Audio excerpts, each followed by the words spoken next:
Hello and welcome back to the MMA Split channel for the MMA Split Pick Show. As Josh clearly dropped something off of his desk, hopefully nothing expensive and important. But that is, of course, producer Josh. With us as always, I am Matt. We're without Sly. We record everything on one day now, so you will not see him for the podcast, you will not see him for the pick show, but we have got his picks, so he will be involved in the competition. We've got an exciting fight night coming up this weekend. It is headlined by two of the best featherweights in the world, Yair Rodriguez taking on Brian Ortega. I'm buzzing for this. Looking through the whole card, it is a sleeper card. Surprisingly good. There's some great fights. In fact, pretty much every single fight I have some level of excitement for. So, big one. We're into a really good run for the UFC. The rest of July is fantastic. Good card after good card. And we need it. Before we do the picks, a little bit of admin, as always. Please click a like on the video, subscribe if you're not subscribed, comment if you have anything that you want to say, even if it's negative. We allow all comments. We'd love a little bit of shit talk.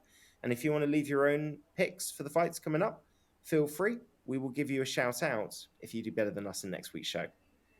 Josh is coming off a triumphant win last week. That's 2 wins on the bounce. He's gone from bottom to top. 2, I'm sitting behind him at 1.5. Sly's got 0.5. So there is a lot to play for. I would very much like to get my lead back. And I think I've got a chance of doing so. Right. With that being said, should we talk about the main event to begin with? Yeah. Because Well, first of all, you're looking at it all wrong. All right, you got to wait at least another month before you get worried about where you're at in the picks. It's going to be better for your sanity, Matt. I got a nice early lead last time, and then I went something like 6 or 7 weeks without getting any points at all. It's yeah. like I've gone from bottom to top in 2 weeks. We we need to get another month under our belt before we start stressing who's going to win the money and who's going to have to do the penalty this one out. But yeah, Ortega, Yair Rodriguez on a fight night. You kidding me? We're that lucky? This isn't just a Headlining sleep a card. fight night. It's ridiculous how good. You're right. So technically, it's UFC on ABC 3. So it's a fancy That's fight why night. they're pulling the chips out. Yeah, you're not wearing a Well, they've got... tuxedo, but you got a t-shirt with a tuxedo printed on it. It's that kind of vibe. You know what I mean? Is this at the Apex or are they doing a live event for this one? I think it's at the Apex. Let me double check. Anyway, just while I'm checking the venue. No, it's New York, man. It's Long Island, New York. We're going to have a live crowd. We are going to have a live crowd. And much deserved for this card because, well, for this main event, let's just go straight into this main event. I flipped a coin. I literally flipped a coin to decide my pick because I can't pick. I look at Brian Ortega and I think you get this guy to the ground once and you've won this fight. I look at Yair Rodriguez and I think you're going to piece this guy up if it stays on the feet. Now, Brian Ortega doesn't always go for takedowns. He should go for more takedowns than he does. He has a tendency to kind of want to stand with people. You do that against Yair, you're asking for trouble. So this is a really tough fight. It has major significance, particularly for Yair, because I think if he wins this fight, he's the next title challenger. Brian might need to do some more work, but he'd certainly be in the conversation. 100% would be in the conversation. So again, it depends though. It depends what Volkanovski wants to do. Because if Volkanovski vacates and they're looking at an interim title, Ortega subs Yair Rodriguez, I think they give him his second crack at max. Either way, the way the division is shaped, let's be honest, however much Josh Emmett feels that he deserves a title shot, this is a quasi-title eliminator in many ways. And aside from Max and Volks, I honestly think these are the two best guys. I think they are third and fourth. The only thing we're not sure of is the order that they go in. Josh, what's your thoughts? We'll get to the picks in a sec, but what's your initial thoughts on this fight? I don't have this as close as you do. So let's just take a look at Ortega's losses, okay? Volkanovski, very different style of fighter to Yair Rodriguez. Poses a much better, well-rounded threat. And still almost lost to Ortega. Max Holloway absolutely pieced him up when Ortega was not really the same fighter that he is right now, both in terms of mentality and his stand-up game. And uh, you know, Max doesn't rely on his kicking game very much. He has amazing hands, and he's able to put on a lot of pressure, volume, and give people different looks, coming in at different angles just with his hands. Yair Rodriguez is going to want to open up the kicking game. Ortega's not going to have to take him down once. He's just going to have to catch a kick or pull guard at the right time, and that's it. Yair Rodriguez has got a long neck, doesn't always fight super smart, and stylistically, the level change is just going to be there for Ortega one way or another. This fight is going to the mat in the first 2 rounds, and Ortega's going to get a submission.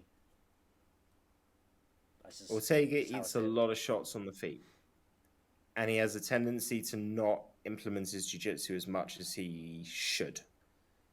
I've still gone Ortega because my coin flip dictated that heads would be Ortega and tails would be Yair Rodriguez, and it came up heads. So that's what I've picked. I believe I've picked by submission, but I think this is really close, and I think in many ways I'll compare this to the Strickland Pereira fight. I think the avenue is there for Ortega to win more easily, but he has to implement it. He can't try and stand and trade with Ortega because he will eat shots. Well, yeah, I do think he's. You're talking about the out of these two guys, one of them is an angry, emotional fighter. Okay, that is obviously Yair Rodriguez. The angrier, more emotional guy is not likely to be the guy fighting with the perfect game plan across 5 rounds. I just don't see it. I don't like this fight for Yair Rodriguez across 3 rounds. Across 5 rounds, it's just more stress and panic in his training camp, and it's just more opportunity for him to fuck up. And he only needs to fuck up once. So, yeah, he needs to land something spectacular once as well. Yeah, this isn't going to be like when he was just kicking off BJ Penn's head, like it was one of those T-balls that they have for kids in America when they're not ready to actually face a live pitch. This is going to be Yair Rodriguez trying not to kick a guy that is going to want to come and engage in the stand-up just to try and get close enough to maybe fucking snatch a neck and pull guard. And there's so many ways to lose at that game. I don't think he's going to fight it in a smart, intelligent way. I think he's going to fuck up often. I think he's going to fuck up early, and he's only going to need to fuck up once or twice before the fight's over. Well, my pick is Ortega by sub, but I think the dangers are far more prevalent for Yair. I think, Brian's flat-footed on the feet. That's the thing that Max took advantage of. That's the thing that Volkanovski took advantage of. I'm sure he's worked on it. If he is not trying to get this fight to the ground, he only needs to eat or not see one wild spinning whatever coming, and fight's over. And he can be there to be hit. It doesn't mean I'm not picking him, but I think this is a coin flip of a fight. I think me and Sly have both gone sub. You have gone decision, if I'm not mistaken. Is that right? I definitely went Ortega sub. If I wrote it down wrong because I've been rushing today, I'm changing it. But I'm definitely going. You wrote it down. You wrote it down as decision, but I will accept. I will accept sub. Well, I'm making that is absolutely fine. It's definitely a sub. Okay, we are all aligned on that one. Ortega by sub. Let's talk co-main event. We've got one of my personal favorites. Karate Hottie is back. Michelle Waterston in a very tricky fight. She's taking on Amanda Lemos, ranked number 11, coming off the loss to Andrade. It's Andrade. You almost can't factor that into the equation. Yeah. And it was such a weird one. This standing arm triangle choke. Yeah, even when she locks it up, we're like, I don't think it's just going to be a transition, right? And then, so weird. Nope. Now, Michelle Waterston is as experienced as you get. And she is tough as all fucking hell. I mean, she got some shit kicked out of her when she fought Joanna. She got some shit kicked out of her when she fought Marina Rodriguez. And I've got a bad feeling she's going to be eating some shit all the way through to the final bell in this fight because she can grapple. I don't think she's a good enough grappler to give Lemos problems, and I think she gets annihilated on the feet by Lemos. I really do. I think this might not be a pretty fight to watch because she is so goddamn tough. She's almost impossible to finish. I can't think, apart from Rose, I can't think of anybody off the top of my head that's finished her. So this could be a little bit one-sided, but I think she's going to survive to the bell, and maybe she's going to wish she wasn't. I'm going Lemos decision. Yeah, I'm going to Lemos decision as well. Um, just and the fight's at 125. I just don't like it for Michelle for so many reasons, but Are you sure it's at 125? I've got it listed as I've got it. 125 on I've got it Tapology listed as and Fight Cards. on UFC website and Google. I've got it listed as a strawweight fight. I'm But not being both funny, but could be those wrong. two tend to be the more wrong out of those four sources. Okay. Tapology is usually the best, usually the most accurate. So, and when Tapology and the UFC website don't agree, it's usually the UFC website that's wrong. Watch this be a strawweight fight. Yeah. Watch this be a strawweight fight just because you said that. But listen, either way, it doesn't change my pick. I don't think it changes your pick, and it doesn't change Josh's Sly's pick. We're all Lemos. We're all decision. Yeah, I'd really, really, really like to see Michelle Waterston pull that one out, but I kind of feel like her motivation's changed as well. Like I think she knows she's just going to be in some fun fights rather than sort of going for the belt. And for some fighters, that can kind of relax them a little bit. For others, it can just take that extra edge off a little bit. You see people kind of accept losing positions. Yeah, and I We think will if see. that equates to taking fights at 125, Lemos would have been the lady cutting the most weight. So that would, if this is all just part of her mentality, the attitude change, let's just move up in weight, or fight straw weights but fight him at flyweight. I don't like it. And yeah, sure, but I reckon I'm right there. I think we are right. Moving down, let's talk about the Leech. The Leech is back. Had to endure a tough loss to Hamzat. There's no disrespect in that. What have they done to reward him for his hard work? They've given him Muslim Salikov. Muslim Salikov is a seriously fucking tough dude. They call him the King of Kung Fu. He lives up to that name in a lot of his fights. He is not what you expect of the kind of Dagestani style of Russian fighter. Although that mold, I feel, is being broken more and more. I feel when you see Saeed and you see Umar and you see what they're doing, and obviously you had Zabit Magomed Sharapov, who's now obviously retired, but that mold is changing. But the point is, Salikov can strike, and Kate needs to use the oven, but that doesn't matter because Salikov can strike. And sorry about that. Lost my train. No, fine. I've lost my train of thought. The Leech is too wild. He's got power. He can swing, but he loads up. And I just feel Salikov is just going to be picking his shots, nice and precise, picking his right moments, setting things up, and schooling him before he knocks him out. Yeah. He is a tough fight for anyone. Apart from that freak loss to Alex Garcia, he's been fucking lights out in the UFC. He's been lights out in MMA in general. I don't like this fight for Li Jingliang. Fuck it. Li Jingliang must be his own biggest fan. I don't know why he keeps doing it to himself, but yeah, fuck it. Salikov by decision. Yep, I said Salikov decision, not KO. I was just reading Sly's. Sly said Salikov by KO. So we're pretty much all agreed on the fighter in that one. Which moves us down to another excellent fight, Matt Schnell. Love Bettis Matt Schnell. Obviously, he had his tough loss to, oh my God, I can't believe Brandon Royval. Can't believe I almost drew a blank on Brandon Royval. No disrespect in that. Brandon Royval lives in chaos. He creates chaos. He created chaos in that fight, and he took advantage of it. He's up against Sumadeji. Sumadeji has looked like he's a pretty damn good striker. Throws nice shots to the body. He's tall. He's long.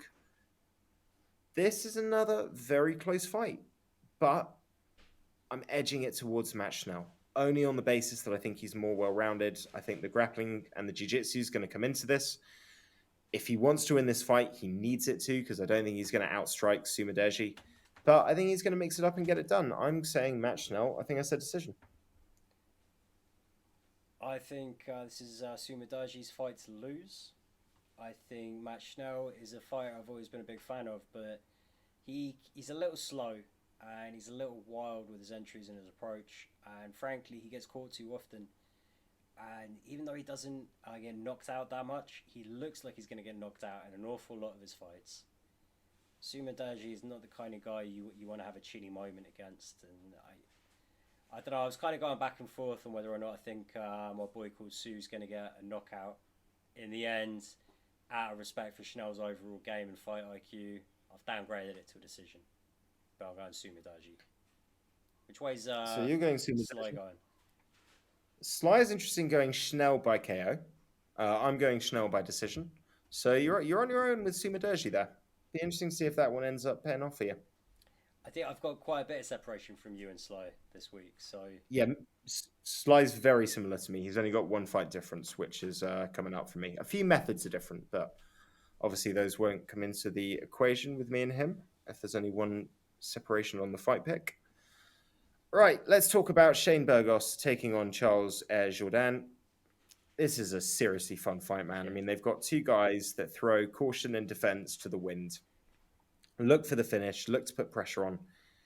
And really, for me, this was another really hard fight to pick. In the end, I've gone with Shane Burgos only on the basis that he has fought, I think, a higher level of fighter than Charles Jourdain has done.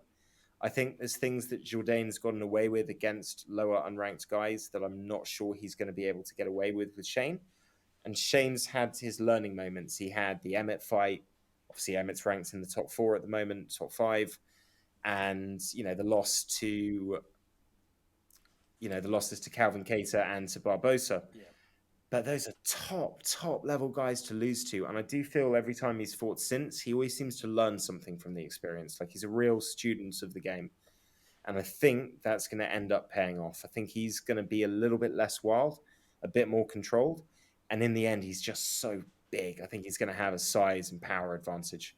oh I've gone yeah. Burgos decision. Size, power, and strength of record all squarely in Burgos' corner. Jourdain is exciting. He has big dynamic moments, but a lot of them come on being able to read his opponent's entry and to close the distance quickly. Burgos doesn't really set shots up that way because he doesn't have to because he's already got the size and power. He's got such a big, gangly, long frame. He uses it well. He's kind of like a featherweight version of Neil Magny that prefers striking. It's just a difficult guy to deal with. It's an interesting fight. I've gone Burgos by decision, but for me, this one was my coin flip. I wasn't 100% sure. I think Jourdain is at a better point in his career, and he's a real exciting guy. I think Burgos is just the wrong type of guy at the wrong time. Yeah, and listen, could I see Jourdain pulling something out, landing something, getting the win? Yeah, I just can't. I can't favour that in my picks. I've gone decision. You've gone decision. Sly's gone decision. We're all carpooling on that one. Nice. Use the line. All right. I know. Right, first fight on the main card. We'll talk about this one and then we'll kind of run through the prelims a bit more quickly for the sake of time. Lauren Murphy, well-established vet of the flyweight division, is taking on veteran of MMA, but flyweight newcomer Miesha Tate. Now, they were already supposed to fight. Somebody got ill, I think. I can't remember exactly who got ill. No, not Miesha. Lauren Murphy's cornerman got COVID, or Lauren Murphy got COVID. And it wasn't like a bad case, but it was just, COVID protocols. So it is what it is. So it's been pushed to this card. Certainly jazzes this card up, makes it pretty prestigious in my opinion. This is a great fight. I am favouring Miesha Tate, which separates me from Sly and yourself. I am basing that on overall ability, quality of wrestling, the fact that she's used to fighting bigger people. Obviously, Lauren Murphy is established in the division. She's had more fights. She's been fighting more frequently recently. She's not coming off of a 3-4 year long retirement. This is her weight class. She knows it. She knows how to make the weight. She knows how to perform at the weight. I completely understand all of that. I just think Tate is bigger, stronger, and better and knows how to win this fight. And that's with the grappling. And I think when you see them fully hydrated in the octagon on Saturday night, I think it's going to feel like Miesha Tate is a much stronger person than Lauren. I don't know if she is. I think Murphy might have the strength advantage, and I think Murphy's going to have the speed advantage as well. And I think the last time Murphy had the speed advantage against someone, it was Roxanne Modafferi. It's actually surprised. I thought that they'd be around about the same age, but I'm looking at it now, and Lauren Misha Tate's Murphy's younger. yeah, Lauren Murphy's getting close to 39. I still think Yeah, Murphy's that's. gonna win this one. I think. I disagree. Misha Tate, I honestly think, listen, she's not the same as she was when she won the belt. The division has improved, the sport has improved, particularly in women's MMA. But she has youth. She is got quality. She's got skills. All of these an advantage, in my opinion, over Lauren. I think she wins this, and I think that I win the picks because of this fight. I'm making that prediction, not just because this is the only fight I have different from Sly. So if I beat Sly, it all revolves around me getting the Misha Tate fight correct. Yeah. But I think that will be enough to beat you as well. You were going decision for Murphy. Yeah. Sly is going decision for Murphy. I'm going decision for Tate. FYI, if I'm right on the methods, this is a really boring card because I predicted 9 decisions. Same. Same. Wow. Well, actually 8. Sorry, 8 decisions. I tell a Ah, lie. 8 yeah. decisions. Yeah, I've only predicted 3 finishes, so yeah. But you Yeah, know only what? 2 KOs as well. It doesn't necessarily make for a boring night. It just True. it depends who you ask. Some people will be like, "No, that's definitely a shit night." It's not necessarily a shit night. I don't think this card No. would be a shit night. I just don't think, even if half of the card sucks, the other half is going to say that there's too many good Man, talk. good matchups. Well, we've got to run through these quickly, so it's just going to Yeah. be quick sentence and picks. But just running through these, all of these fights could be on a main card of any other fight night. We've got Soriano taking on Doucher Lungiambula.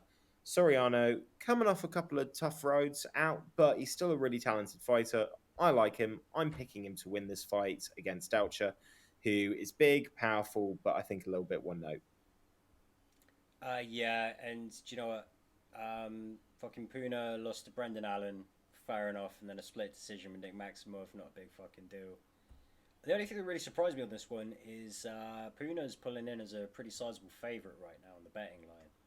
I thought it would be more or less even, but yeah, fuck it.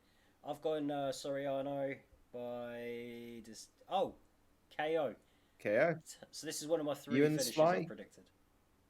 Yeah, you and Sly both went KO. I went Soriano by decision, but we're pretty much all thinking the same thing. Next fight, Jack Shaw. He's back. He's in a tough fight. He is taking on, as I bring up my notes, Ricky Simon. Ricky Simone. Now, I am picking Jack Shaw because I'm English. And he is Welsh, but he is also British. And I am also British by being English. This is a really big step up. Jack Shaw's not fought anybody as well-rounded as Ricky Simone. And he might not be able to grapple the same way that he usually grapples. If he gets out-grappled, he's fucked immediately. Yeah, plus it's Jack's grappling. He has to be in the right kind of position to threaten the submissions, to get to land any damaging shots, or to really threaten. Ricky Simon, he only ever has to really kind of work a whizzer, just frame off, get one underhook, and he can scramble on you. And I really hate this fight for Jack, but yeah, I just tell people I'm British. I skip the English bit. I'm going for my fellow British Islander, so Jack Shaw decision. But See, yeah. I also went Jack Shaw decision. I'm going to be honest. I thought Sly was going to go Ricky Simone, and he would take advantage of us being patriotic and go for the more likely guy to win. He has also gone Shaw by decision, by KO. So bold from Sly, but loving the support for the Well, Brits. he's seeing something in the stats there. Then I'll just feel a bit more comfortable with my pick. I get you. Let's Well, we're going to find out. start We're this gonna next find out. pick with what Sly went first, because this other one, this is an interesting fight, and I would love to start with where Sly ended. Yeah, Herbert Burns is back to take on Bill Algeo. It feels like Herbert Burns has been out for a while. I don't feel like we've seen him in No, at least a year. No, the last fight was that one he lost against Daniel Pineda. Correct. 2019? And 2020, I believe. 2020, maybe shit. early 2021. Might But be it's one been a of our while. first It has podcast been episodes. it's been a while, without a doubt. He is back taking on Bill Algeo. Now, this is not an easy fight to come back to. I do Who'd Sly believe go with? Sly did not submit a pick for this fight. God damn it, Sly. We have no hyped it up so pick long when from it Sly for started, this we fight. finished. Alright, fuck him then. Get that So fucking we can't stop. Sly has entered no pick. So I hadn't read ahead. I didn't he is minus a construct this pick. situation. Well, What we'll he's going to do is make we'll that give him- pick. It's just that we're not going to be able to talk He'll about make it the on show. pick. Yeah. We'll confirm what his pick was and whether that affects anything. I'm going for Burns sub because he should sub him. I don't know what state he's going to be in. His stand-up's not the best. He can get tired, but he should be able to sub him. I've gone Burns sub. It's one of my finishes. I've gone Senor Perfecto decision. I just think Algio's run of form, just he's been way more active. Burns, you take that long off, you come back, and you're looking for a tune-up It's tough. fight. You don't sign on to fight Bill Algio. So he's either feeling very, very confident, or he's got too many other people in his ear telling him to keep pushing on. Yeah, well, that might actually be that's a pretty good pick. Actually, that might end up screwing me. But Algeo for you decision, Burns sub for me. We'll find out what Sly picked, and we will move on to Da Young taking on Jacoby. Dustin Jacoby. Sorry, I do know these people. I'm a little stoned. I've got a load between different shit on my phone when I bring up the fights. Sometimes this shit slips here on the prelims. I really like Dustin Jacoby, and he's had a good run at light heavyweight in the UFC. But Jung Da-un kind of scares me a little. The guy has got power. He lands hard. He knocks out Kennedy in Zekwachu, and Kennedy's usually the guy that knocks people out. Beat William Knight is never an easy day. I think he beats Dustin Jacoby. And I've said by... This is one of my finishes. KO. I've gone for a KO.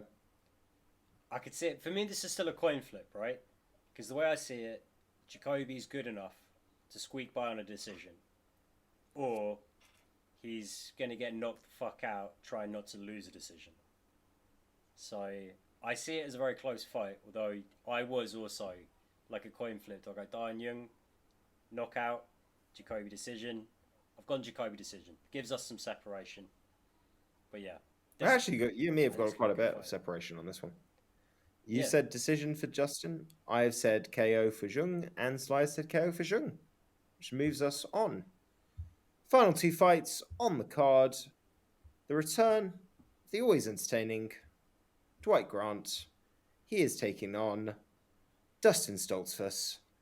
I am picking Dwight Grant to win this by KO. Yeah. Same. Grant, KO. He's got a big head. I don't know. You ever watch Entourage? Just that line in the first season from Turtle. Triple The threat. Vince He's got a logic, big head. yeah. Yeah. It's every time I see these guys fight, I'm just like, yeah, Vinny fucking Chase, big fucking head. My guy. Tom Cruise, small head though. Still a movie star. Yeah.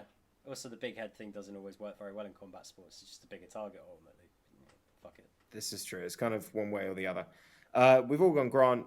You and me by knockout. Sly has gone for Grant decision. And first fight on the card, Jessica Penne taking on Emily Ducote. I usually never pick a fighter that I have not seen before, but I'm not the biggest Jessica Penne fan. I've picked Ducote by decision. I'm a huge Jessica Penne fan. I'm a big bag of shit. I've just gone with Ducote because, fuck it, dude. I got swayed by the betting line. The amount of people hyping Ducote online. You know, Invicta produces a lot. She's getting a lot of hype.